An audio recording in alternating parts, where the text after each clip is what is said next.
So today's session was all about trying to find a better position for the FoilDrive battery box. In my session yesterday, I had the battery box literally just in front of my front foot. And although that was okay for what I was doing yesterday, and today for that matter, what it meant was that if I wanted to widen my stance, I had nowhere to move my front foot forward because the box was in the way. I tend to have a very narrow stance for downwinding and for most forms of pumping. I have quite an upright stance and that sort of tap, tap, tap pump to try and get maximum efficiency if I'm pumping for distance or downwinding. But if I'm wave riding or connecting, pumping to connect between waves, I tend to have a much wider stance.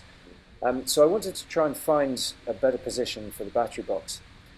Now, yesterday's session showed me that on this board, the Apple Slice 4.9 by 60 litres, having that battery box just in front of my front foot was fine. It was really good. It was a lot better than I expected. The swing weight wasn't bad at all. But obviously, what I've done here today is to move the battery box just slightly further back and to the side, so it's pretty much directly to the side of my front foot. So what that's done, of course, is allow me to move my front foot forwards and ultimately to be able to widen my stance whenever I like, without any problems whatsoever. Now, one thing that I was worried about before I tried this was if I move the battery box to the side, slightly off centre, how will it affect the balance? Well, the answer is nothing at all, really. Maybe I had to move my foot slightly towards the heel side edge of the board, but it really didn't cause any problems at all. So overall, this has been a real success.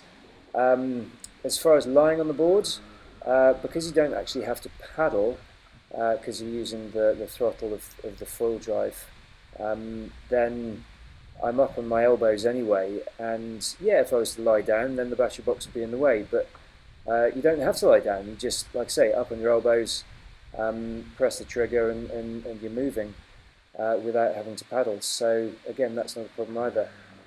And for coming up to your knees and then popping up, moving your front foot forward, absolutely no danger of stubbing my toe. The box doesn't get in the way at all. So yeah, this is a really good system, and it's made possible by the mounting plates that FoilDrive have produced, which I'll put a picture at the end of this video. It makes it really easy to mount and secure your box using the foot strap inserts. So I've included a couple of pictures here just to show you. It's really secure, really easy to fix, and the grunt strap is very strong, really easy to secure. It's a good system.